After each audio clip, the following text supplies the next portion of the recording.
ಹರಿದಾಸರು ಹೇಳಿದ ಹಾಗೆ ಭಕ್ತರ ಎಲ್ಲ ಕಷ್ಟಗಳನ್ನು ಸಂಕಷ್ಟಗಳನ್ನು ದೂರೀಕರಿಸಿದ ಪರಿಹಾರ ಮಾಡಿದ ದೇವರು ಅಂದರೆ ಅದು ಕೃಷ್ಣ. ವಿಶೇಷವಾಗಿ ನಮ್ಮ ಕನ್ನಡ ನಾಡಿನ ಸೌಭಾಗ್ಯ ಅನ್ನುವಂತೆ ರುಕ್ಮಿಣಿ ಕರಾಂಚಿತನಾದ ಕೃಷ್ಣ ದ್ವಾರಾವತಿಯಿಂದ ಉಡುಪಿಗೆ ಮಧ್ವರಿಗಾಗಿ ಜಗದ್ಗುರುಗಳಾದ ಶ್ರೀಮದ್ ಆನಂದ ತೀರ್ಥ ಭಗವತ್ಪಾದಾಚಾರ್ಯರಾಗಿ ದೇವರು ಇಲ್ಲಿ ಬಂದು ಉಡುಪಿಯಲ್ಲಿ ನೆಲೆಸಿದ್ದಾರೆ. ಹಾಗಾಗಿ ಸಕಲ ಹರಿದಾಸರು ಹೇಳುವಂತೆ ಸಕಲ ತೀರ್ಥ ಕ್ಷೇತ್ರಗಳ ಒಂದು ದರ್ಶನವನ್ನು ಮಾಡಿದಾಗ ಏನೋ ಒಂದು ಫಲ ಬರ್ತದೆ. ಅಷ್ಟೇ ಸಮಫಲ ಉಡುಪಿ ಯಾತ್ರೆಯಿಂದ, ಕೃಷ್ಣನ ದರ್ಶನದಿಂದ ಮತ್ತೆ ಮಧ್ವರ ದರ್ಶನದಿಂದ ನಮಗೆ ಬರ್ತದೆ ಅಂತ ಹೇಳ್ತಾರೆ. ದ್ವಾರಾವತಿ ಸಕಲ ಭಾಗ್ಯವತಿ ಉಪೇಕ್ಷ ಅಂತ ಭಾಗ್ಯವತಿ ಎನಿಸಿದ ದ್ವಾರಾವತಿಯನ್ನು ಬಿಟ್ಟು ಕೃಷ್ಣ ಇಲ್ಲಿ ಬಂದು ನೆಲೆ ನಿಂತದ್ದು. ಅದು ಯಾಕೆಂದರೆ ಅದು ದೇವರು ರೋಗಗಳನ್ನು ಪರಿಹರಿಸುವ ಒಂದು ಅಮೃತಪ್ರಾಯನಾಗಿ ಔಷಧ ನಿಧಿಯಾಗಿ ಕೃಷ್ಣ ಉಡುಪಿಯಲ್ಲಿ ನೆಲೆಸಿದ್ದಾನೆ. ಇಂತಹ ಕೃಷ್ಣದೇವರ ಲೀಲೆಗಳು ಮಹಿಮೆಗಳು ಅದು ಲೀಲಾ ಭಾಗವತ ಹೇಳುವಂತೆ ಲೀಲಾಭಿ ಭಾವ ಗರ್ಭಾಭಿ ಜನಂ ಆನಂದ ಎಂಬವು ಅಂತ ಹೇಳಿದ ಹಾಗೆ ತನ್ನ ಅಪ್ರಾಕೃತವಾದ ತನ್ನ ಅಪ್ರತಿಮವಾದ ಅಸದೃಶವಾದ ಲೀಲೆಗಳಿಂದ ಕೃಷ್ಣ ಸಂತೋಷಪಡಿಸಿದ. ಉಡುಪಿಯಿಂದ, ದ್ವಾರಕೆಯಿಂದ, ಮಥುರೆಯಿಂದ, ವೃಷಭೂಮಿಯಿಂದ ಕೃಷ್ಣ ಇನ್ನು ರಾಯಚೂರಿಗೆ ಜೋಡ ಆಂಜನೇಯನ ದೇವಾಲಯಕ್ಕೆ ಇನ್ನು ಬರಬೇಕಾಗಿದೆ. ಅರ್ಥಾತ್ ಸುವೇದೇಂದ್ರ ತೀರ್ಥ ಪರಮ ಪೂಜ್ಯರ ಒಂದು ಆಗಮನ ಆಯಿತು ಅಂದರೆ ಅವ್ರ ಜೊತೆಗೆ ಭಾಗವತವೂ ಬರ್ತದೆ. ಭಾಗವತ ಪ್ರತಿಪಾದನಾದಂತಹ ಕೃಷ್ಣನು ಬರ್ತಾನೆ. ಯಾಕೆಂದ್ರೆ ಸಜ್ಜನ ಸಮಾಜ ವಿದ್ವಾಂಸರ ಒಂದು ವೃಂದ ಒಪ್ಪುವಂತೆ ಎಲ್ಲರೂ ಹೇಳುವಂತೆ ನಾವು ಭಾಗವತವನ್ನು ಸುಂದರವಾಗಿ ತಿಳಿಸುವಂತಹ ಅಭಿನವ ಶುಕಾಚಾರ್ಯರು ಅಂತ ಸುವಿದೇಂದ್ರ ತೀರ್ಥರು ನಮ್ಮ ನಾಡಿನಲ್ಲಿ ಪ್ರಖ್ಯಾತರಾಗಿದ್ದಾರೆ. ತದನಂತರದಲ್ಲಿ ಕೃಷ್ಣನ ಕಥೆಗಳನ್ನು ಹೇಳುವ ದಶಮ ಸ್ಕಂದದ ನಂತರದಲ್ಲಿ ಬರುವಂತಹ ಸ್ಕಂದ ಅಂದರೆ ನಮ್ಮ ಏಕಾದಶ ಸ್ಕಂದ. ಆಕ್ಚುಲಿ ಅದು ಕೃಷ್ಣನ ಕಥೆಗಳನ್ನು ಹೇಳುವ ದಶಮ ಸ್ಕಂದದ ಒಂದು ಮುಂದುವರೆದ ಭಾಗವೂ ಕೂಡ ಏಕಾದಶ ಸ್ಕಂದ ಆಗಿದೆ. ಆದರೆ ಇಲ್ಲಿ ಉಪದೇಶಗಳ ಪುಂಜ, ಇಲ್ಲಿ ಅನೇಕ ತತ್ವಗಳು ಕೃಷ್ಣನಿಂದ ಹೊರಹೊಮ್ಮಿವೆ. ಕೃಷ್ಣನ ಉಪದೇಶಗಳು ಇಲ್ಲಿ ಸಾಕ್ಷಾತ್ಕಾರವಾಗಿ ಈ ಏಕಾದಶ ಸ್ಕಂದ. ಆದರೆ ನಾನು ವಾಸ್ತವವಾಗಿ ಹೇಳೋದಾದರೆ ಉಪದೇಶ ಭಾಗವನ್ನು ಸ್ವಲ್ಪ ಮಾತ್ರ ಹೇಳ್ತೇನೆ. ಯಾಕೆಂದರೆ ಭಾಗವತ ಅನ್ನೋದು ಒಂದು ಕಥಾ ಅಮೃತ. ಇಲ್ಲಿ ಕಥೆಯೂ ಕೂಡ ಮಹಿಮೆಯೂ ಕೂಡ ಇಲ್ಲಿ ಚಿಂತಿತವಾಗಿದೆ. ಏಕಾದಶ ಸ್ಕಂದದಲ್ಲಿ ಏಕಾದಶ ಸ್ಕಂದದಲ್ಲಿ ರಾಜ ಪರೀಕ್ಷಿತ ಅವನು ಶುಕಾಚಾರ್ಯರಿಗೆ ಕೇಳುವ ಪ್ರಶ್ನೆಗಳು ತನ್ಮಯನಾಗಿ ಪ್ರಶ್ನೆ ಮಾಡ್ತಾನೆ. ಯಾಕೆಂದ್ರೆ ಕೃಷ್ಣನ ಬಗ್ಗೆ ಹೇಳುವಾಗ ಪರೀಕ್ಷಿತ ರಾಜ ಅವನು ಭಕ್ತಿ ಪರವಶರಾಗಿ ಹೇಳಿದವರು ಶುಕಾಚಾರ್ಯ. ಅಷ್ಟೇ ಭಕ್ತಿಯಿಂದ ಕೇಳಿದವರು ಪರೀಕ್ಷಿತ.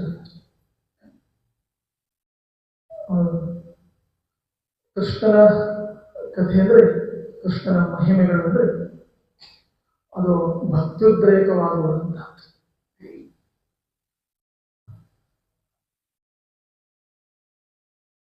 ಕೃಷ್ಣ ಪರಮಾತ್ಮ ದ್ವಾರಕೆಯಲ್ಲಿ ನೆಲೆಸಿದ್ದಾನೆ. ಎಷ್ಟೋ ಸಂಗತಿಗಳು ದ್ವಾರಕೆಯಲ್ಲಿ ನಡೆದದ್ದು. ದ್ವಾರಕೆ ಅನ್ನೋದು ಅದು ಸಪ್ತಮುಕ್ತಿದಾಯಕ ಕ್ಷೇತ್ರಗಳಲ್ಲಿ ಒಂದು. ಅಯೋಧ್ಯ, ಮಥುರಾ, ಮಾಯಾ, ಕಾಶಿ, ಕಾಂಚಿ, ಅವಂತಿಕಾ, ಪುರಿ, ದ್ವಾರಾವತಿ ಚೈವ ಸಪ್ತೈತೆ ಮೋಕ್ಷದಾಯಕ. ಈ ಮುಕ್ತಿದಾಯಕ ಕ್ಷೇತ್ರಗಳಲ್ಲಿ ದ್ವಾರಾವತಿ, ಪುರಿ, ದ್ವಾರಕೆಯು ಕೂಡ ಒಂದು.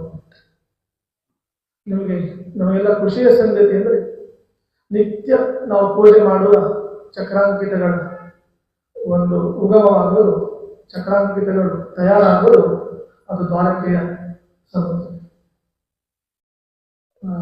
ಅದು ಯಾಕೋ ಗೊತ್ತಿಲ್ಲ, ಈಗ ಕಲಿಯುಗದ ಪ್ರಭಾವ. ನಾವು ಚಿಕ್ಕವರಾಗಿರುವಾಗ, ಬಾಲ್ಯದಲ್ಲಿರುವಾಗ ನಮ್ಮ ಸ್ವಾಮಿಗಳ ಜೊತೆಗೆ, ಅಂದರೆ ನಮ್ಮ ಗುರುಗಳು ವಿದ್ಯಾಮಾನ್ಯರ ಜೊತೆಗೆ ಅನೇಕ ಬಾರಿ ದ್ವಾರಕೆ ಯಾತ್ರೆಗೆಲ್ಲ ಹೋದಾಗ ನಮಗೆ ತುಂಬ ಚಕ್ರಾಂಕಿತಗಳು ಸಿಗ್ತಾಯಿತ್ತು. ಅಲ್ಲ, ಒಂದು ಸಮುದ್ರದ ತೆರೆ ಬಂದಿತ್ತು ಅಂದರೆ ಒಂದು 10 ಚಕ್ರಾಂಕಿತಗಳು ನಮಗೆ ಕೈಯಲ್ಲೇ ಸಿಕ್ಕಿಬಿಡ್ತಿತ್ತು. ನಮಗೆ ಇಷ್ಟು ಸಂತೋಷವಾಗ್ತಿತ್ತು. ಚಕ್ರಾಂಕಿತ ರೂಪಗಳಿಂದ ಕೃಷ್ಣನೇ ನಮ್ಮ ಕೈಗೆ ಬಂದಿದ್ದಾನೆ ಅಂತ ನಮಗೆ ಆ ಭಾವ ಬರ್ತಿತ್ತು. ಅದು ಕೊನೆಗೇನಾಯಿತು, ನಾನು ಲಾಸ್ಟ್ ಇಯರ್ ಕಳೆದ ವರ್ಷ ಹೋಗಿ, ಕರೋನಾ ನಂತರದಲ್ಲಿ ಹೋಗಿ 1-2 ವರ್ಷದಿಂದ ಆ ಗೋಮತಿ ಮತ್ತು ಸಮುದ್ರ ಈ ಸಂಗಮ ಏನಿದೆ ದ್ವಾರಕೆಯಲ್ಲಿ 2 ನದಿ ಇದೆ, ಗೋಮತಿ ನದಿ ಹಾಗೂ ಸಮುದ್ರ ಸಂಗಮ. ಅದೇ ಒಂದು ಸುಂದರ ರಮಣೀಯ ದೃಶ್ಯ. ಅದು ಯಾವಾಗ ಸಂಗಮ ಆಗ್ತದೆ, ಯಾವಾಗ ಏರುತ್ತದೆ, ಯಾವಾಗ ಇಳಿಯುತ್ತದೆ ಅಂತ ನೋಡಿ ಒಂದು ಸೂಚಕ. ನಾವು ಮೊನ್ನೆ ಲಾಸ್ಟ್ ಟೈಮ್ ಹೋದಾಗ ತುಂಬ ತೆರೆಗಳು ಬಂದರೂ ಒಂದು 10-15 ತೆರೆಗಳು ಬಂದರೆ ಒಂದು ಚಕ್ರಾಂಕಿತ ಸಿಗ್ತದೆ. ಆವಾಗ ಒಂದು ತೆರೆಗೆ 16 ಚಕ್ರಾಂಕಿತಗಳು. ಈಗ 10-15 ತೆರೆಗಳಿಗೆ ಒಂದು ಚಕ್ರಾಂಕಿತ ಈಗ ದೊರಕುತ್ತದೆ. ಪ್ರಾಯ ಕೃಷ್ಣನಿಗೆ ಗೊತ್ತಿರ್ಬೋದು ಅನಿಸ್ತದೆ, ಸಮುದ್ರ ರಾಜನಿಗೆ ಗೊತ್ತಾಗಿರಬೇಕು. ಪೂಜೆ ಮಾಡುವವರು ಕಲಿಯುಗದಲ್ಲಿ ಸಂಖ್ಯಾ ಕಮ್ಮಿ ಆಗ್ತದೆ. ಆದ್ದರಿಂದ ಪೂಜೆ ಮಾಡುವವರೇ ಇಲ್ಲ ಅಂತ ಮೇಲೆ ಚಕ್ರಾಂಕಿತ ಬೇಡ ಯಾಕೆ ಅಂತ ಹೇಳಿ ಬಹುಶಃ ಅದು ಚಕ್ರಾಂಕಿತಗಳು ಉತ್ಪತ್ತಿ ಆಗೋದು ಕಡಿಮೆ ಆಗಿರಬೇಕು ಅಂತ ಅನಿಸ್ತದೆ. ಆದರೂ ದ್ವಾರಕೆ ಅನ್ನೋದು ಅದು ಒಂದು ನಮ್ಮಲ್ಲಿರುವ ಭಕ್ತಿಯನ್ನು ವೃದ್ಧಿಗೊಳಿಸುವಂತಹ ಕ್ಷೇತ್ರ. ಕೃಷ್ಣ ದ್ವಾರಾವತಿಯಲ್ಲಿ ಕೃಷ್ಣ ಇರುವಾಗ ಕೃಷ್ಣನ ದರ್ಶನ ಮಾಡಬೇಕು ಅಂತ ಹೇಳಿ ಅನೇಕ ಋಷಿಮುನಿಗಳು ಉತ್ಸುಕರಾಗಿರ್ತಾರೆ. ಎಂದಿಗಾಹುದೋ ನಿನ್ನ ದರ್ಶನ, ದೇವರ ದರ್ಶನ ಮಾಡಬೇಕು ಅಂತ ಹೇಳಿ ಒಂದು ಕುತೂಹಲ. ಭಗವಂತನ ದರ್ಶನ ಮಾಡಬೇಕು ಅಂತ ಹೇಳಿಯೇ ಅದಕ್ಕೆ ಪೂರಕವಾಗಿ ಹರಿದಾಸರ ಹಾಡುಗಳು ತುಂಬ ಇದೆ. ಇಂದು ವೆಂಕಟೇಶ್ವರ ದೇವರ ದರ್ಶನವನ್ನು ಮಾಡಬೇಕು ಅಂತ ಹೇಳಿ ದೇವತೆಗಳು ಕೂಡ ಕುತೂಹಲಿಗಳಾಗಿ, ಬ್ರಹ್ಮಾದಿ ದೇವತೆಗಳು ಕೂಡ ಆ ದ್ವಾರದಲ್ಲಿ ಬಂದು ನಿಂತಿರುವಂತಹ ದಿವಸ. ಅದಕ್ಕೆ ದೇವರ ಅಪಾಯಿಂಟ್ಮೆಂಟ್ ಸಿಗೋದೇ ಬಹಳ ಕಷ್ಟ. ಅವ್ನ ದರ್ಶನ ಆಗಬೇಕು ಅಂದರೆ ಅಷ್ಟು ಸರಳ ಇಲ್ಲ. ದೇಶದ ದೊರೆ ಪ್ರಧಾನಮಂತ್ರಿಯವರ ಅಪಾಯಿಂಟ್ಮೆಂಟ್ ಸಿಗೋದಂದ್ರೆ ಅಷ್ಟು ಸುಲಭವಾದದ್ದು. ಹೀಗಿರುವಾಗ ಒಂದು ದೇಶದ ಅರಸನ ದೊರೆಯ ಪ್ರಧಾನಿಯ ಒಂದು ಭೇಟಿಯಾಗಲಿಕ್ಕೇನೆ ಇವಿಷ್ಟು ಒಂದು ಕಷ್ಟ ಸಾಧ್ಯ ಆಗೋದಾದರೆ ಇನ್ನು ಜಗದೊಡೆಯನಾದಂತಹ ಕೃಷ್ಣ ಪರಮಾತ್ಮನ ಒಂದು ದರ್ಶನವಾಗಬೇಕು ಅಂದರೆ ಎಷ್ಟು ಕುತೂಹಲ ಇರ್ತದೆ, ಎಷ್ಟು ಆನಂದ ಇರ್ತದೆ ಅಂತ ನಾವು ಭಾವಿಸಬೇಕು. ಕೆಲವು ಋಷಿಗಳು, ಅನೇಕ ಋಷಿಗಳು ಅಲ್ಲಿ ಕುತೂಹಲಿಗಳಾಗಿ ದರ್ಶನಾರ್ಥಿಗಳಾಗಿ ಆಗಮಿಸಿದ್ದಾರೆ. ದ್ವಾರಕೆಗೆ ಬರಬೇಕು ಅಂತ, ಕೃಷ್ಣನನ್ನ ನೋಡಬೇಕು ಅಂತ ಬಂದಿದ್ದಾರೆ. ಕೃಷ್ಣನನ್ನ ಕಾಣಬೇಕು ಅಂತ ಹೇಳಿ ವರ್ಷಗಳಲ್ಲೇ ಕಾಯ್ತಾರೆ ದ್ವಾರಕೆ. ಆದರೆ ಆಕ್ಚುಲಿ ದ್ವಾರಕೆಯಲ್ಲಿ ಕೃಷ್ಣ ಇರ್ತಾನೆ, ಅಂದರೆ ಫ್ರಮ್ ಅಡ್ರೆಸ್ ಯಾವುದು ಅಂದರೆ ಅದು ಪಾಂಡವರ ಸಾಮೀಪ್ಯ. ಹೆಚ್ಚು ದಿನಗಳ ಕಾಲ ಕೃಷ್ಣ ಕಳೆಯೋದು ಎಲ್ಲಿ ಅಂದರೆ ಅದು ಪಾಂಡವರ ಬಳಿ. ಕೃಷ್ಣನ ದರ್ಶನ ಮಾಡಬೇಕು ಅಂತ ಇವರೆಲ್ಲ ಕಾದಿದ್ದಾರೆ. ಅವ್ರು ಯಾರು ಅಂದರೆ ಭಾಗವತ ಹೇಳ್ತಾರೆ, ವಿಶ್ವಾಮಿತ್ರ ಅಸಿತಃ ಕಣ್ವಃ ದುರ್ವಾಸ ಭೃಗು ಅಂಗಿರಾಹ ಕಶ್ಯಪಃ ವಾಮದೇವೋತ್ರಿ ವಸಿಷ್ಠೋ ನಾರದಾದಯ. ಇವರೆಲ್ಲ ಮಹರ್ಷಿಗಳು, ಮಂತ್ರಕೂತಾತ್ಮ. ತಮ್ಮ ಮಂತ್ರಗಳಿಂದ, ತಮ್ಮ ತಪಸ್ಸಿನಿಂದ ಜಗತ್ತನ್ನೇ ಉದ್ಧಾರ ಮಾಡುವಂತಹ ಋಷಿಗಳು. ವಿಶ್ವಾಮಿತ್ರ, ಕಣ್ಣವರು, ಮತ್ತೆ ರುದ್ರಾಂಶ ಸಂಭೂತರಾಗಿರುವ ದುರ್ವಾಸರಿದ್ದಾರೆ ಆ ಋಷಿವೃಂದದಲ್ಲಿ. ಇನ್ನು ದೇವರ ಸರ್ವೋತ್ತಮತ್ವವನ್ನು ಸಾರಿದ, ವಿಷ್ಣು ಪಾರಮ್ಯವನ್ನು ಸಾರಿದ ಮಹಾಲಕ್ಷ್ಮೀ ದೇವಿ ಕೊಲ್ಲಾಪುರಕ್ಕೆ ಬರಲಿಕ್ಕೆ, ಅವಳ ಆಗಮನಕ್ಕೆ ಕಾರಣೀಭೂತರಾದವರು ಋಷಿಗಳು. ಯಾರು? ಭೃಗು ಋಷಿಗಳು. ವಾಮನಾವತಾರಕ್ಕೆ ಕಾರಣೀಭೂತರಾದಂತಹ ಋಷಿಗಳಿದ್ದಾರೆ. ಮತ್ತೆ ಇಡೀ ಲೋಕಗಳ ಜೀವರಾಶಿಗಳ ಒಂದು ಜನಕ ಅಂತ ಎನಿಸಿದವರು ಕಶ್ಯಪರು. ಇನ್ನು ವೇದಗಳನ್ನು ಸುಂದರವಾಗಿ ವಿವರಿಸುವಂತಹ ವಾಮದೇವ ಋಷಿಗಳು. ಇವರೆಲ್ಲರೂ ಕೃಷ್ಣ ದರ್ಶನಾರ್ಥಿಗಳಾಗಿ ಕೃಷ್ಣನನ್ನ ಕಾಣಬೇಕು ಅಂತ ಹೇಳಿ ಕಳಿಸಿದ್ದಾರೆ. ಆಗ ಕೃಷ್ಣ ಏನ್ ಮಾಡಿದ್ದಾನೆ, ದ್ವಾರಕೆಯಲ್ಲಿ ನಾನು ಇರುವುದಿಲ್ಲ, ಇವರೆಲ್ಲರೂ ಪಿಂಡೋದ್ಧಾರ ಕ್ಷೇತ್ರಕ್ಕೆ, ಪಿಂಡಾರಕ ಕ್ಷೇತ್ರ ಅಂತ ಹೇಳಿ ಅಲ್ಲಿಗೆ ಬರಬೇಕು ಅಂತ ಕೃಷ್ಣನಿಗೆ ಹೇಳಿ ಕಳಿಸಿದ್ದಾರೆ. ಆ ಪ್ರಕಾರ ಇವರೆಲ್ಲ ಬಂದಿದ್ದಾರೆ ಇಲ್ಲಿಗೆ. ದ್ವಾರಕೆಗೆ ಬರುವವರು ಕೃಷ್ಣನ ಮಾತಿನಿಂದ ಇವರೆಲ್ಲ ಇಲ್ಲಿಗೆ ಬರ್ತಾರೆ. ಕೃಷ್ಣ ದರ್ಶನಾರ್ಥಿಗಳಾಗಿ ಪಿಂಡಾರಕ ಕ್ಷೇತ್ರಕ್ಕೆ ಬರ್ತಾರೆ. ಈಗಲೂ ಪಿಂಡಾರಕ ಇದೆ, ಆದರೆ ಯಾತ್ರೆಯಲ್ಲಿ ಆ ಪಿಂಡಾರಕ ಕ್ಷೇತ್ರ ಬರುವುದಿಲ್ಲ. ಅಲ್ಲಿ ಎಲ್ಲ ಋಷಿ ಮುನಿಗಳ ವೃಂದ ಒಂದು ಟೀಮ್ ಬರುತ್ತೆ. ಬಂದಾಗ ಅಲ್ಲಿ ಯಾದವರು, ಕೃಷ್ಣನ ಮಕ್ಕಳು ಅವರೆಲ್ಲ ಸೇರಿರ್ತಾರೆ. ನಿಮಗೆಲ್ಲ ಗೊತ್ತಿದೆ ಕೃಷ್ಣನ ಮಕ್ಕಳು ಎಷ್ಟು? 16,108 × 11. ಒಂದೊಂದು ಪತ್ನಿಗೆ 10 ಗಂಡುಗಳು, 1 ಹೆಣ್ಣು. ಕೃಷ್ಣ ಎಷ್ಟು ಕಪಟನಾಟಕ ಸೂತ್ರಧಾರಿ ಆಗಿದ್ದಾನೆ ಅಂತ ನೋಡು ನಮಗೆ ಇದರಿಂದ ಗೊತ್ತಾಗ್ತದೆ.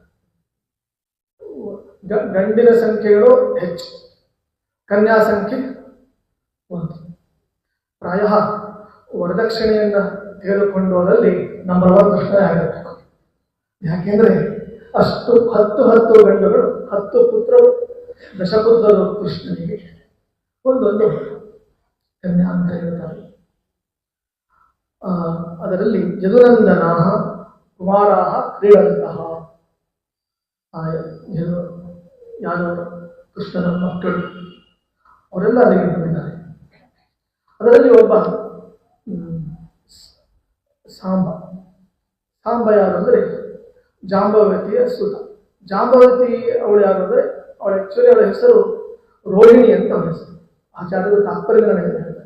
ಅವಳ ಆ್ಯಕ್ಚುಲಿ ವಾಸ್ತವವಾಗಿ ಹೆಸರು ರೋಹಿಣಿ, ಆದರೆ ಅವಳಿಗೆ ಜಾಂಬವತಿ ಅಂತ ಹೇಗೆ ಬರ್ತದೆ ಅಂದರೆ ಅವಳು ಜಾಂಬವಂತನ ಮಗಳಾದ್ದರಿಂದ ಜಾಂಬವಂತ ಕೃಷ್ಣನ ಜೊತೆಗೆ ತುಂಬ ದಿನಗಳ ಪರ್ಯಂತ ಯುದ್ಧ ಮಾಡಿ ಕೃಷ್ಣನಲ್ಲಿ ರಾವಣನ ಕಂಡವರು ಜಾಂಬವಂತ. ಯಾವಾಗ ಕೃಷ್ಣನಲ್ಲಿ ರಾಮನ ದರ್ಶನ ಆಯಿತು, ಜಾಂಬವಂತ ಕೃಷ್ಣನಿಗೆ ಶರಣಾಗತಿ ಹೊಂದುತ್ತಾನೆ. ದೇವರು ಆಪರೇಷನ್ ಮಾಡ್ತಾರೆ ಸುದರ್ಶನ ಚಕ್ರದಿಂದ. ತಾತ್ಪರ್ಯದಲ್ಲಿ ಆಚಾರ್ಯ ಹೇಳ್ತಾರೆ ಅವನು ಆಪರೇಷನ್ ಮಾಡ್ತಾನೆ, ಅದು ಸರ್ಜರಿ ಆಗ್ತದೆ. ಜಾಂಬವಂತನ ತ್ರೇತಾಯುಗದ ಜಾಂಬವಂತ ದ್ವಾಪರದಲ್ಲಿ ಸರ್ಜರಿ ಆಗ್ತದೆ, ಅದು ಕೃಷ್ಣನಿಂದ ಸರ್ಜರಿ ಆಗ್ತದೆ. ಅಂದು ರಾಮನ ಮಹಿಮೆಯನ್ನು ಭರ್ಜರಿಯಾಗಿ ಕಂಡ ಜಾಂಬವಂತನಿಗೆ ಕೃಷ್ಣನಿಂದ ಸರ್ಜರಿ ಆಗ್ತದೆ. ಆಗ ಇದು ಜರ್ಜರಿತವಾದ ದೇಹ ಆದ್ದರಿಂದ ಕೃಷ್ಣ ಏನ್ ಮಾಡ್ತಾನೆ, ತನ್ನ ಸುದರ್ಶನ ಚಕ್ರದಿಂದ ಅವನನ್ನ ಮತ್ತೆ ವೃದ್ಧನಾದವನನ್ನ ಮುಪ್ಪು ಹೊಂದಿದವನನ್ನ ಮತ್ತೇನ್ ಮಾಡಿಬಿಡ್ತಾನಂತೆ ಕೃಷ್ಣ, ಅವನನ್ನ ಯುವಕರನ್ನಾಗಿ ಮಾಡ್ತಾನೆ. ಇದನ್ನು ನಾವು ಅರ್ಥ ಮಾಡ್ಕೊಂಡು, ಅಂದ್ರೆ ಮುಪ್ಪು ಹೋಯಿತು, ಯೌವನ ಬಂತು, ಯಾವುದರಿಂದ ಅಂದ್ರೆ ಸುದರ್ಶನದಿಂದ.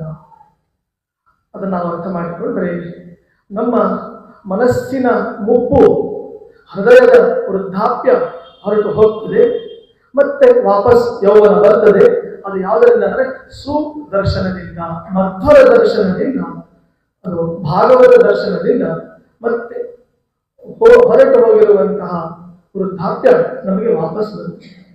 ಹಾಗಾಗಿ ಏಕಾದಶಿ ಎಂದು ಏನ್ ಮಾಡಬೇಕು ಅಂತ ಇದೆ, ಸುದರ್ಶನ ಚಕ್ರವನ್ನ ಧಾರಣೆ ಮಾಡಬೇಕು ಅಂತ ಇದೆ.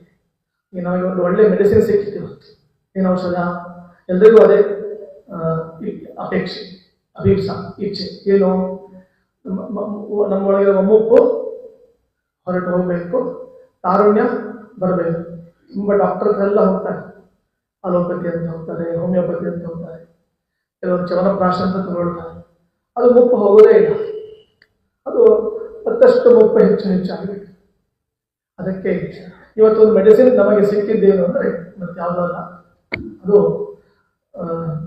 ಸುದರ್ಶನದಿಂದ ನಮ್ಮ ಮನಸ್ಸಿನ ಮುಪ್ಪು ಏನಾಗಿ ಬಿಡ್ತದೆ, ಮನಸ್ಸೊಳಗಿರುವ ತುಂಬಿಕೊಂಡಿರುವ ಮುಪ್ಪು, ಹೃದಯಗತವಾದಂತಹ ವೃದ್ಧಾಪ್ಯ ಅದು ಹೊರಟು ಹೋಗ್ತದೆ, ಸುದರ್ಶನದಿಂದ ಹೊರಟು ಹೋಗ್ತದೆ.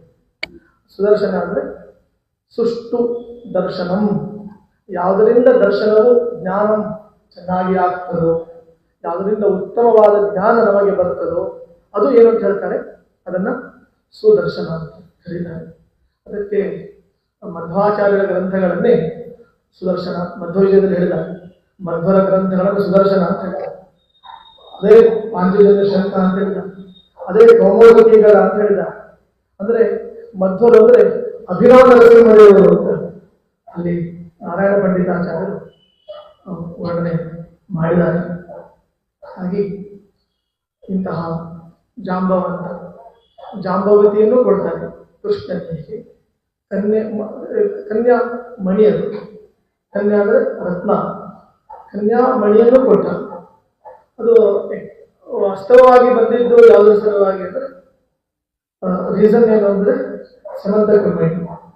ಸಮಂತಕ ಮಣಿಯ ಜೊತೆಗೆ ಕೃಷ್ಣನಿಗೆ ಏನು ಸಿಕ್ಕಿತ್ತು ಅಂದರೆ ಕನ್ಯಾಮಣಿ ಸಿಕ್ಕಿತು. ಎರಡು ಮಣಿಗಳು, ಒಂದು ಸಮಂತಕ ಮಣಿ ಜೊತೆಗೆ ಕನ್ಯಾಮಣಿ, ಅದು ರೋಹಿಣಿ ಜಾಂಬವಂತಿ. ಈ ಸಮಂತಕ ಮಣಿಯಿಂದ ಕೃಷ್ಣನಿಗೆ ಇನ್ನೊಂದು ಮಣಿ ಸಿಕ್ಕಿತ್ತು, ಕನ್ಯಾಮಣಿ ಸಿಕ್ಕಿತ್ತು. ಯಾವಂದ್ರೆ ಸತ್ರಾಜಿತ ರಾಜ ತನ್ನ ಮಗಳನ್ನೇ ಭೂ ರೂಪಳಾದ ಸತ್ಯಭಾಮೆಯನ್ನೇ ಮದುವೆ ಮಾಡಿಕೊಡ್ತಾರೆ. ಹಾಗಾಗಿ ಒಂದು ಮಣಿಯನ್ನ ಅರಸಿಕೊಂಡು ಬಂದ ಕೃಷ್ಣನಿಗೆ ಎರಡು ಮಣಿಗಳು ಸಿಕ್ಕಿತು. ಸಮಂತಕ ಮಣಿಯನ್ನ ಅರಸಿಕೊಂಡು ಬಂದಿರುವ ಕೃಷ್ಣನಿಗೆ ಎರಡು ಮಣಿಗಳು, ಎರಡು ಕನ್ಯಾಮಣಿಗಳು. ಒಂದು ರೋಹಿಣಿ ಜಾಂಬವತಿ ಎಂಬ ಕನ್ಯಾಮಣಿ, ಇನ್ನೊಂದು ಸತ್ಯಭಾಮೆ ಎಂಬ ಕನ್ಯಾಮಣಿ ನಮಗೆ ಸಿಕ್ಕಿತು. ಹಾಗಾಗಿ ಈ ಕಥೆಯನ್ನ ಯಾರು ಮೇಲಿನ ಮೇಲೆ 2 ಮಣಿಗಳು ಸಿಕ್ಕಿತು ಕೃಷ್ಣನಿಗೆ ಸಮಂದಕ ಮಣಿ ಸಲುವಾಗಿ ಅಂತ ಹೇಳಿ ಮೇಲಿನ ಮೇಲೆ ಪಠಣ ಮಾಡ್ತಾರೆ, ಚಿಂತನೆ ಮಾಡ್ತಾರೆ. ಯಾರಿಗೆ ಕನ್ಯಾಮಣಿ ಸಿಗದೇ ಇದ್ದವರಿಗೆ ಪ್ರಾಯ ಕನ್ಯಾಮಣಿ ಸಿಗ್ತದೆ ಇದನ್ನ ತಿಳ್ಕೊಳ್ಬೇಕು. ಯಾಕೆಂದ್ರೆ ಈಗಿನ ಕಾಲದಲ್ಲಿ ಪುರೋಹಿತರಿಗೆ ಕನ್ಯಾಮಣಿ ಸಿಗುವುದಿಲ್ಲ. ತುಳಸಿ ಮಣಿ ಸಿಗ್ತದೆ, ಕಮಲಾಕ್ಷಿ ಮಣಿ ಸಿಗ್ತದೆ. ಆದರೆ ಕಮಲ ಎಂಬ ರಕ್ತ ಸಿಗುತ್ತದೆ. ಕಮಲಾಕ್ಷಿ ಮಣಿ ಸಿಗ್ತದೆ ಹೊರತು ತುಳಸಿ ಮಣಿ ಸಿಗ್ತದೆ ಹೊರತು ಕಮಲ, ವಿಮಲ, ಅಮಲ ಎಂಬ ಮಣಿಗಳು, ಕನ್ಯಾಮಣಿಗಳು ದೊರಕದೇ ಇರೋದು ಅದು ಒಂದು ವಿಪರ್ಯಾಸ. ಅದರಿಂದ ಈ ಕಥೆಯ ಮೂಲಕ ನಾವು ಇಲ್ಲಿ ಹೇಳೋದೇನೆಂದ್ರೆ, ಪುರೋಹಿತರಿಗೆ, ವಿದ್ವಾಂಸರಿಗೆ ಕನ್ಯಾಮಣಿಯನ್ನ ಕೊಟ್ಟರೆ ಕೃಷ್ಣ ಅವರನ್ನೇನ್ ಮಾಡ್ತಾನೆ ಅಂದ್ರೆ ಸುಧಾಮನನ್ನ ಪರಿಪಾಲಿಸಿದಂತೆ ಆ ವಿದ್ವಾಂಸರನ್ನು ಕೂಡ ರಕ್ಷಣೆ ಮಾಡ್ತಾನೆ. ಸುಧಾಮ ಅಂದು ಹೇಗೆ ಕೃಷ್ಣ ಸಖ ಕುಚೇಲ ಒಂದು ಅವಲಕ್ಕಿಯನ್ನ ಕೊಟ್ಟು ಲಕ್ಕಿಯಾದ, ಕೃಷ್ಣನಿಗೆ ಅವಲಕ್ಕಿ ಕೊಟ್ಟ ಲಕ್ಕಿಯಾದ ಅದೃಷ್ಟವಂತ, ಹಾಗೆ ಸುಧಾಮ ಲಕ್ಕಿಯಾದಂತೆ ಇಂದು ಕೃಷ್ಣನ ಈ ಕಥೆಯನ್ನು ಕೇಳಿದವರು ಪಾಲಕರು ಒಂದು ದೊಡ್ಡ ಮನಸ್ಸು ಮಾಡಿ ಕನ್ಯಾಮಣಿಗಳನ್ನು ಕೊಟ್ಟರೆ ನಿಜವಾಗಲೂ ಕೂಡ ಅವರು ಜೀವನದಲ್ಲಿ ಸುಧಾಮರಾಗ್ತಾರೆ. ಅವರು ರಾಯಚೂರಿನ ಒಂದು ಒಳ್ಳೆಯ ಅಷ್ಟು ಒಳ್ಳೆಯ ಈ ಪ್ರಾಂತದಲ್ಲಿ ಅಷ್ಟು ಪರಿಚಯ ಇಲ್ಲ, ಯಾವುದು ಇಂಪಾರ್ಟೆಂಟ್ ಜಾಗವಿರ್ತದೆ ಅಲ್ಲಿ ಒಳ್ಳೆಯ ಮನೆಗಳನ್ನು ಮಾಡಿಕೊಂಡು ವಾಸ ಮಾಡುವುದರಲ್ಲಿ ಯಾವ ಸಂಶಯ ಇಲ್ಲ. ದೇವರು ಒಳ್ಳೆಯ ರೀತಿಯಿಂದ ಇರ್ತಾನೆ ಅಂತ ಭಾವನೆ. ಮತ್ತೆ ನೀವು ನನ್ನ ತಿಳ್ಕೊಬೇಡಿ, ನನ್ನದೇ ಇಲ್ಲ, ನಮ್ಮ ಮುಗಿದೇ ಎಷ್ಟೋ ವರ್ಷ ಮದುವೆ ಆಯಿತು, ಈ ಮೊಮ್ಮಕ್ಕಳಾಗೋ ಸಮಯ ಬಂದಿತ್ತು. ಆದರೆ ಹೇಳಿದ್ದಾರಿಗೆ ಅಂದರೆ ಅದು ಯಾರು ಕನ್ಯಾರ್ಥಿಗಳಿದ್ದಾರೆ, ಕನ್ಯಾಪೇಕ್ಷೆಗಳಿದ್ದಾರೆ, ಅವರಿಗೆ ನಮ್ಮ ಕನ್ಯೆಗಳನ್ನು ವಿದ್ವಾಂಸರಿಗೆ, ಪುರೋಹಿತರಿಗೆ, ಪಂಡಿತರಿಗೆ ಕೊಟ್ಟರೆ ಅದು ಕನ್ಯಾದಾನ ಮಾಡಿದ್ದು ಅದೆಲ್ಲೋ ಒಂದು ಕಡೆ ಸಾರ್ಥಕವಾಗ್ತದೆ. ಎರಡೂ ಕಡೆ ಬೇಕು. IT-BTಗಳಿಗೂ ಕೊಡಬೇಕು, ಡಾಕ್ಟರ್ಸ್ಗಳಿಗೂ ಕೊಡಬೇಕು, ಪುರೋಹಿತರಿಗೂ ಕೊಡಬೇಕು. ಮತ್ತೆ ನೆಕ್ಸ್ಟ್ ಜನರೇಷನ್ ಮುಂದುವರಿಬೇಕಲ್ಲ, ಆ ಜನರೇಷನ್ ಅದು ಪರಂಪರೆ ಮುಂದುವರಿಬೇಕು ಅಂದರೆ ಕನ್ಯೆಗಳು ಸಿಕ್ಕಾಗ ಮಾತ್ರ ಅದು ಸಾಧ್ಯವಾಗ್ತದೆ. ಇದು ನಾವು ತಿಳಿದುಕೊಳ್ಳಬೇಕಾದಂತಹ ಸಂಗತಿ. ಹೀಗೆ ಆ ಜಾಂಬವತಿ ಸುತ, ರೋಹಿಣಿ ಸುತ, ಯಾರು ಸಾಂಬ, ರುಕ್ಮಿಣಿಯ ಮಗ ಒಬ್ಬ ಪ್ರದ್ಯುಮ್ನ, ಇನ್ನು ಅನೇಕರಿದ್ದಾರೆ. ಹಾಗೆ ಜಾಂಬವತಿಗೆ ಮಗ ಒಬ್ಬ ಇದ್ದಾನೆ ಸಾಂಬ ಅಂತ. ಸಾಂಬ ಯಾರಂದ್ರೆ ಮಧ್ವಾಚಾರ್ಯ ಹೇಳಿದ್ದಾರೆ, ಅವನು ಸನತ್ ಕುಮಾರ ಅಂತ ಹೇಳಿದ್ದಾನೆ, ಷಣ್ಮುಖ ಇದ್ದಾನೆ. ಆ ಷಣ್ಮುಖನೇ ಏನಾಗಿ ಬಂದಿದ್ದಾನೆ, ಜಾಂಬವತಿಗೆ ಮಗನಾಗಿ ಹುಟ್ಟಿ ಬಂದಿದ್ದಾನೆ, ಸಾಂಬರಾಗಿ ಹುಟ್ಟಿ ಬಂದಿದ್ದಾನೆ. ಇವರೆಲ್ಲ ಏನ್ ಮಾಡ್ತಾರೆ, ಕೃಷ್ಣನ ಮಕ್ಕಳು, ಉಳಿದ ಮಕ್ಕಳು, ಯಾದವರು ಎಲ್ಲ ಸೇರಿಕೊಂಡು ಸಾಂಬ ಅವನು ಷಣ್ಮುಖ ಆದದ್ದರಿಂದ, ಕಾಮ ಆದದ್ದರಿಂದ, ಸುಂದರಾಂಗ ಆದದ್ದರಿಂದ, ಅನಂಗ ಆದದ್ದರಿಂದ ಅವನಿಗೆ ಒಂದು ಒಳ್ಳೆಯ ಏನೋ ಸ್ಯಾರಿಯನ್ನು ಉಡಿಸಿಬಿಟ್ಟು ಮತ್ತೆ ಅವನಿಗೆ ಗರ್ಭಿಣಿ ಆಗುವ ಹಾಗೆ ಮಾಡಿ, ಗರ್ಭಿಣಿ ಆಗುವ ಹಾಗೆ ಅಂದರೆ ಗರ್ಭಿಣಿ ಆಗುವಂತೆ ಏನು ವ್ಯವಸ್ಥೆಯನ್ನು ಮಾಡಬೇಕು ಅದೆಲ್ಲ ಏನಿದೆ, ಅದೇನೋ ಮಟೀರಿಯಲ್ ಏನು ಬೇಕು ಅದನ್ನೆಲ್ಲವನ್ನು ಅವನಿಗೆ ತುಂಬಿಸಿಬಿಟ್ಟು ಸಾಂಬರನ್ನ ಒಂದು ಗರ್ಭಿಣಿ ಸ್ತ್ರೀಯನ್ನಾಗಿ ಮಾಡಿರ್ತಾನೆ.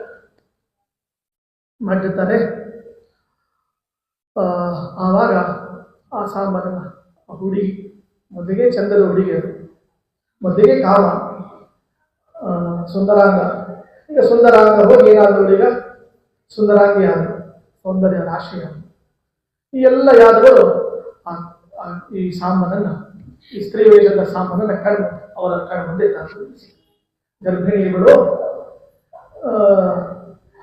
ಇವರು ಪುತ್ರಕಾಮ, ಮಗನನ್ನ ಪಡೆಯಬೇಕು ಅಂತ ಇವಳಿಗೆ ಅಪೇಕ್ಷೆ ಇದೆ, ಇಚ್ಛೆ ಇದೆ. ಅದಕ್ಕೆ ಋಷಿಗಳೇ ನೀವು ಹೇಳಿ, ಇವಳೇನು ಡೆಲಿವರಿ ಆಗ್ತಾಳೆ. ಎಲ್ಲ ಋಷಿಗಳ ಮುಂದೆ ಇವರು ಹೇಳಿ, ಎಲ್ಲ ಕೃಷ್ಣನ ಮಕ್ಕಳು ಎಲ್ಲ ಹೇಳಿ, ಏನು ಮಗುವನ್ನು ಹಡಿತಾಳೆ, ಏನು ಡೆಲಿವರಿ ಆಗ್ತದೆ ಅವಳಿಗೆ ಅಂತ ಪ್ರಶ್ನೆ. ಅದಕ್ಕೆ ಇವಳು ವಿಲಜ್ಜತಿ, ಇವಳು ನಾಚಿಕೊಳ್ತಾ ಇದ್ದಾಳೆ, ಗರ್ಭಿಣಿ, ಅವಳಿಗೆ ಕ್ಯೂರಿಯಾಸಿಟಿ ಇದೆ, ಯಾವ ಮಗು ಆಗ್ತದೆ, ಗಂಡು ಹೆಣ್ಣು ಅಂತ. ಈಗ ಹಾಗಿರ್ತದೆ ನೋಡಿ. ಮೊದಲೆಲ್ಲ 90ರ ದಶಕದಲ್ಲಿ ಹೇಳ್ತಾ ಇದ್ರು, ಸ್ಕ್ಯಾನ್ ಮಾಡಿ ಗಂಡು ಹೆಣ್ಣು ಅಂತ ಹೇಳ್ತೇವೆ. ಈಗ ಲಿಂಗ ದರ್ಶನದ ವ್ಯವಸ್ಥೆ ಇಲ್ಲ, ಅದನ್ನು ಬ್ಯಾನ್ ಮಾಡ್ತಾರೆ ಡಾಕ್ಟರ್ಸ್ ಎಲ್ಲ. ಬೇಡ ಅಂತ ಹೇಳಿಬಿಟ್ಟಿದ್ದಾರೆ. ಯಾಕೆಂದ್ರೆ ಅದು ಅನುಪಾತಗಳು ಹೆಚ್ಚು ಕಡಿಮೆ ಆಗ್ಬೋದು. ಹೆಣ್ಣಾಗ್ಬಿಟ್ರೆ ಆಗುವಂತ ಪ್ರಸಂಗ ಇತ್ತು. ಹೆಣ್ಣಾದ್ರೆ ಗರ್ಭಪಾತ, ಗಂಡಾದ್ರೆ ಸಂತತಿ. ಅದು ಒಂದು ಕಾರಣ. ಕನ್ಯಾ ಸಿಗದೆ ಇರಲಿಕ್ಕೆ ನಮ್ಮ ಹಿಂದಿನವರು ಏನೋ ಒಂದು ಅವಘಡ ಮಾಡಿಕೊಂಡಿದ್ದಾರೆ.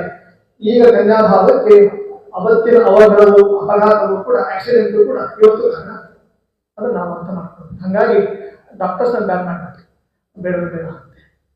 ಅದು ಕ್ಯೂರಿಯಾಸಿಟಿ ಇರ್ತದೆ, ಕುತೂಹಲ ಇರ್ತದೆ. ಏನು ಮಗು ಆಗ್ತದೆ ಅಂತ ಹೇಳ್ತಾರೆ ಇವರು. ವಿಲಜ್ಜತಿ, ಲಜ್ಜೆ ಇದೆ ಇವರಿಗೆ, ಅದಕ್ಕೇನು ಆಗ್ತದೆ.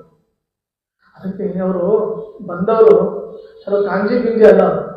ನಾನು ಅದಕ್ಕೆ ಅವ್ರ ಹೆಸರು ಹೇಳಿರೋದಲ್ಲ, ಯಾರ ಬಂದಿದ್ದಾರೆ ಅಲ್ವಾ. ನಮ್ಮ ಕಾಲದಲ್ಲಿ ನೀವೆಲ್ಲ ನೋಡಿದವರು ಮಹಾಮಹಿಮರು. ನಮ್ಮ ಕಾಲದಲ್ಲಿ ಯಾರು ಹೇಳಿ? ಮಹಾಮಹಿಮರಾದ ತತ್ವಜ್ಞಾನಿಗಳಾದ ವಿದ್ಯಾಮಾನವರು ಇಲ್ಲಿ ನೋಡಿದ್ರು. ಮತ್ತೆ ಯತಿಕುಲ ಚಕ್ರವರ್ತಿಗಳು ಎನಿಸಿದಂತಹ ಶ್ರೀರಾಮ ಸ್ವಾಮಿನ ನೋಡಿದ್ರು. ವಿಶ್ವೇಶ್ವರಯ್ಯನನ್ನು ನಾವು ದರ್ಶನ ಮಾಡಿದ್ವಿ.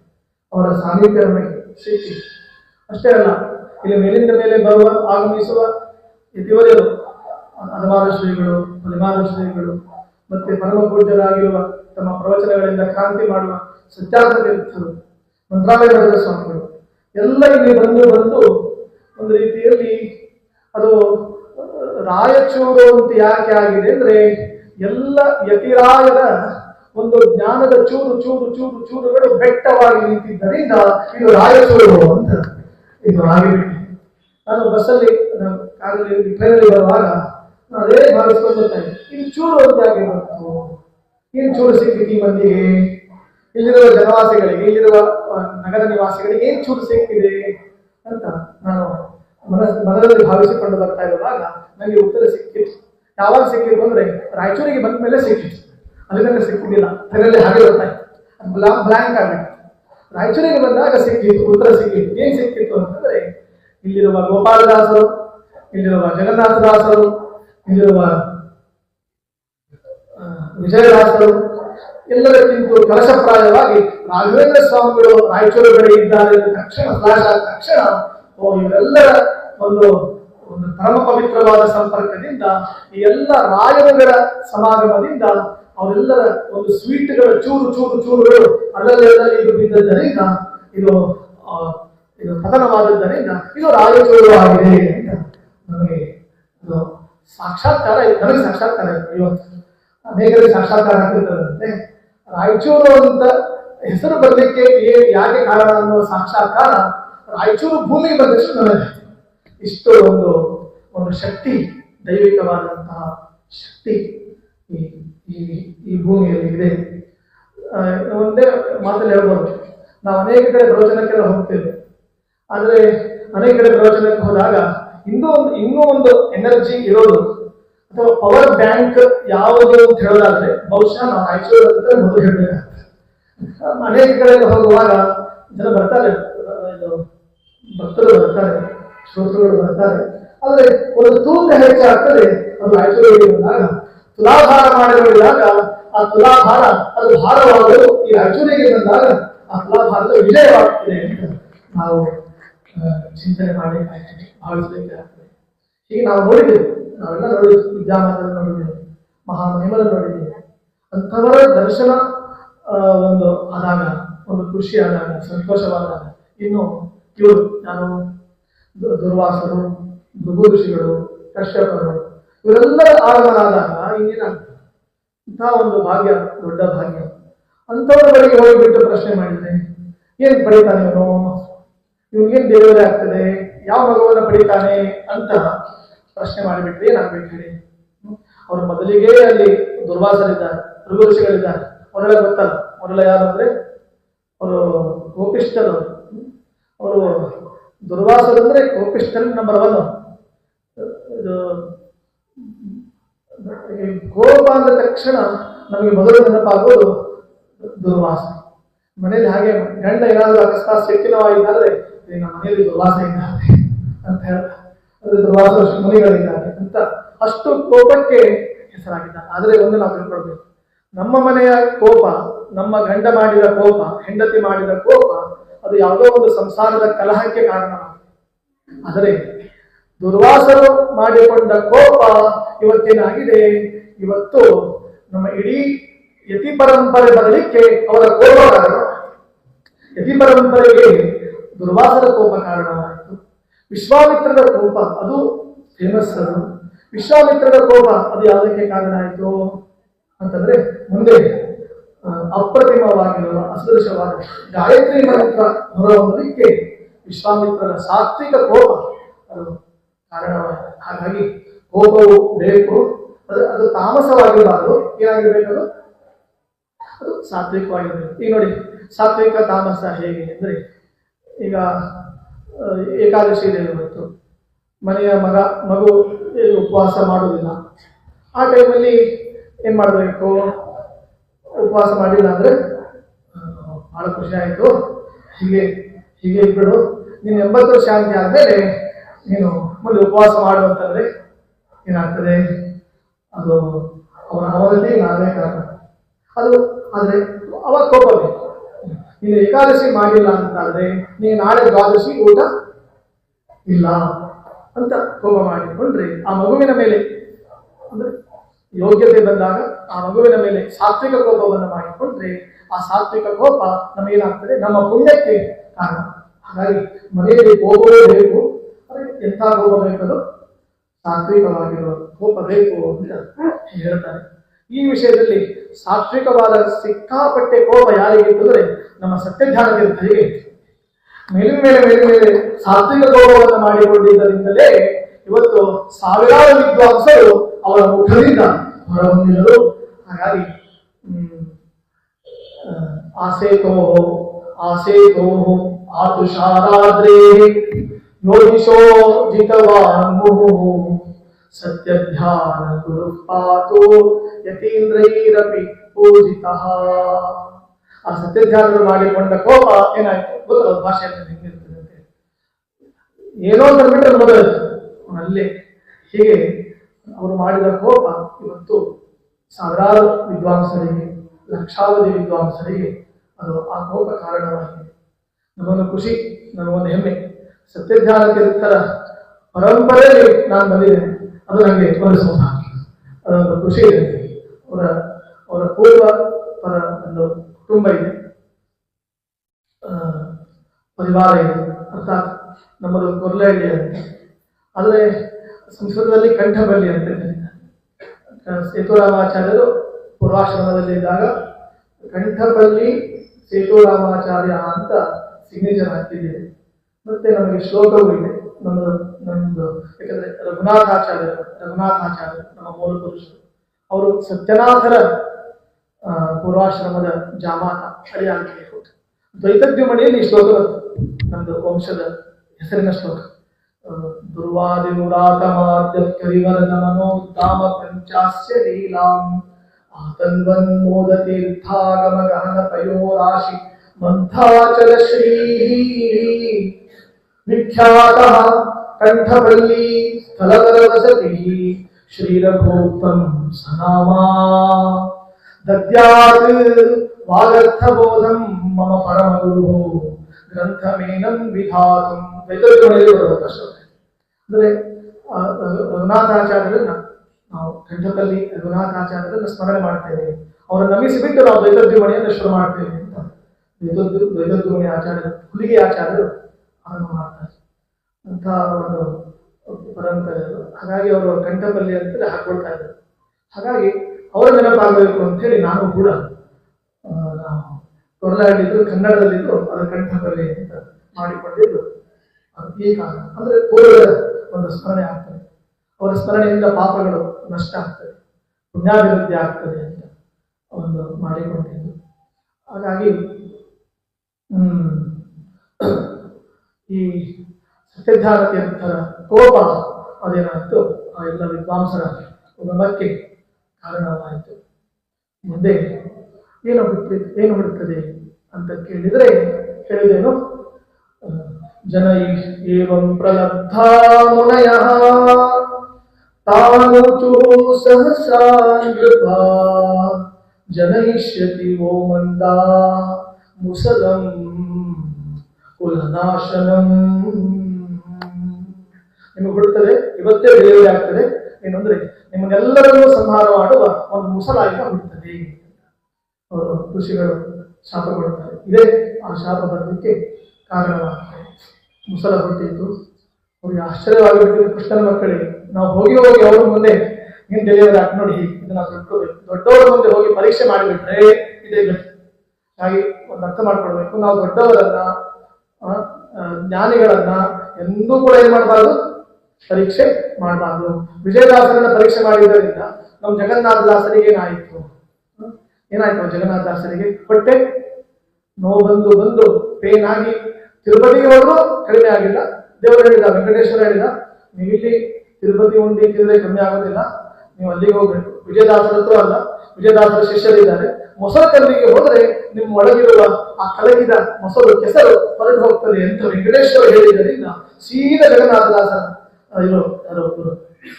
ಶ್ರೀನಿವಾಸಾಚಾರ್ಯರು ಎಲ್ಲಿಗೆ ಬಂದಿದ್ದಾರೆ? ಇದೇ ಮೊಸರು ಕಲ್ಲಿಗೆ ಬಂದಿದ್ದಾರೆ. ಈ ಜಗನ್ನಾಥದಾಸರಿಗೆ ವೆಂಕಟೇಶ್ವರ ಯಾವಾಗ ಕಳಿಸಿಕೊಟ್ಟ ಆಗ ಆ ಶ್ರೀನಿವಾಸಾಚಾರ್ಯರು ಇಂದು ಇದೇ ಭೂಮಿಯಲ್ಲಿ ಕುಳಿತುಕೊಂಡು ಅಮೃತವನ್ನೇ ಕೊಟ್ಟರು. ಅದೇ ಯಾವುದಂದ್ರೆ ಜಗದ್ವಿಖ್ಯಾತವಾದ ಹರಿಕಥಾಮೃತ ಸಾರ ಅಂತ ಇದನ್ನ ಕೊಟ್ಟಿದ್ದಾರೆ. ಹಾಗಾಗಿ ಖುಷಿಯ ಸಂಗತಿ, ಇದು ಹರಿಕಥಾಮೃತ ಸಾರದ ಭೂಮಿಯವರು ಅದು.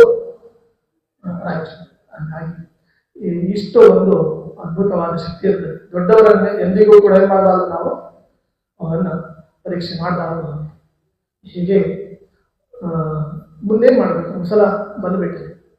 ಆ ಮುಸಲ ಮುಂದೆ ಅದಕ್ಕೆ ಆ ರಾಜ, ಯಾದವರ ರಾಜ ಉಗ್ರಸೇನಿಗೆ ಹೇಳ್ತಾರೆ, ಇದೇನ್ ಮಾಡಬೇಕು? ಅವನು ಹೇಳಿದ, ಆ ಮುಸಲವನ್ನು ಮಿಕ್ಸಿ ಮಾಡಿಬಿಡಿ, ಅದೇ ಪುಡಿ ಪುಡಿ ಆಗ್ತದೆ. ಅದಕ್ಕೆ ಮಿಕ್ಸಿ ಆಗೋದು ಬರ್ತದೆ. ಯಾವುದು ಈಗಿನ ಕಾಲದ ಮಿಕ್ಸಿಗಳು ಅದ್ಯಾವುದೋ ನಡೆಯೋದಿಲ್ಲ. ವಿಡಿಯೋ ಕಾಲ್ ಅವೆಲ್ಲ ಈಗ ನಡೆಯೋದಿಲ್ಲ. ಆ ಮಿಕ್ಸಿ ಎಲ್ಲ ಇದಕ್ಕೆ ಪುಡಿ ಮಾಡೋದಿಲ್ಲ. ಇದಕ್ಕೆ ಯಾವ್ದು ಬೇಕು? ಅವ್ರು ಹೇಳಿದ ಮಿಕ್ಸಿ ಆಗಬೇಕು. ಏನ್ ಮಾಡಬೇಕು? ಚೂರು ಪುಡಿ ಮಾಡಿ ಅದನ್ನ ಚೂರ್ಣ ಮಾಡಿ ಬಿಟ್ಟು ಅವನು ಹೇಳಿದ ಉಗ್ರಸೇನ ರಾಜ, ಅದನ್ನು ನೀವು ಸಮುದ್ರಕ್ಕೆ ಹಾಕಿಬಿಡಿ ಅಂತ ಹೇಳಿಬಿಟ್ಟ. ಸಮುದ್ರಕ್ಕೆ ಹಾಕ್ತಾರೆ. ಆ ಪುಡಿ ಎಲ್ಲ ಹೋಗಿ ಸಮುದ್ರದಲ್ಲಿ ಅದೇನಾಗ್ತದೆ, ಪಸರಿಸ್ತದೆ. ಆ ಪುಡಿ ಹೋಗಿ ಅದೇನಾಯ್ತು, ಸಮುದ್ರದ ತೆರೆಯಿಂದ ಬಂದು ಅಪ್ಪಳಿಸಿಬಿಟ್ಟು ಆ ಇಡೀ ಸಮುದ್ರದ ತೀರದಲ್ಲಿ ಎರಕವಾಯಿತು. ಚೂಪಾಗಿ ಹರಿತವಾಗಿ ಅದು ಬಾಣಗಳೆಲ್ಲ ಅಂದ್ರೆ ಎರಕವಾಗಿ ಸೃಷ್ಟಿಯಾಯಿತು. ಅದೇ ಮುಂದೆ ಯಾದವರ ನಾಶಕ್ಕೆ ಇವೆಲ್ಲ ಕಾರಣ ಆಗ್ತದೆ. ಸ್ವಲ್ಪ ಭಾಗ ಉಳಿಯಿತು, ಅಷ್ಟೆಲ್ಲ ಚೂರ್ಣ ಮಾಡಿ ಹಾಕಿದ್ರು ಏನಾಗ್ತದೆ, ಸ್ವಲ್ಪ ಭಾಗ ಉಳಿಯಿತು. ಆ ಭಾಗವನ್ನು ಒಂದು ಮೀನು ತಿಂತದೆ. ಆ ಮೀನು ತಿಂದಾಗ ಆ ಮೀನು ಒಬ್ಬ ಬಲೆಗಾರನ ಬಲೆಗೆ ಅದು ಸಿಕ್ಕಾಕೊಳ್ತದೆ. ಅದರ ಆ ಮೀನನ್ನು ಹಿಡಿದ ಒಬ್ಬ ವ್ಯಾಧ ಇರ್ತಾನೆ. ಆ ವ್ಯಾಧ ಆ ಮೀನನ್ನ ತೆಗೆದು ಅದನ್ನು ಸೀಳಿ ನೋಡಿದಾಗ ಅದರಲ್ಲಿ ಇದು ಏನಿರ್ತದೆ, ಆಯಸ್ ಅಂದ್ರೆ ಅದರ ಅಂಶ ಇರ್ತದೆ. ಅದೇ ಅಂಶವನ್ನೇ ತನ್ನ ಬಾಣಕ್ಕೆ ಹುಡಿಬಿಟ್ಟು ಏನ್ ಮಾಡ್ತಾನೆ, ಬಾಣ ಹುಡುತ್ತಾನೆ. ಎಲ್ಲಿ ಹುಡುತ್ತಾನೆ? ಹಕ್ಕಿಗೆ ಹುಡುದಿಲ್ಲ, ಕೃಷ್ಣನ ಚರಣವನ್ನ ಹಕ್ಕಿ ಅಂತ ತಿಳಿದುಬಿಟ್ಟು ಬಾಣ ಹಕ್ಕಿ ಅಂತ ತಿಳಿದು ಬಾಣ ಬಿಟ್ಟಾಗ ಇವತ್ತು ಒಳ್ಳೆಯ ಆಹಾರ ಸಿಕ್ಕಿಲ್ಲ. ಆಕ್ಚುಲಿ ಆಹಾರ ಸಿಗಬಾರ್ದು ಇವತ್ತು, ಯಾಕೆ ಏಕಾದಶಿ ಬಂತು. ಮುಂಜಾನೆಯಿಂದ ರಾತ್ರಿಯವರೆಗೆ ನಿಮಗೆ ಆಹಾರ ಸಿಕ್ಕಿದೆ. ಏನು?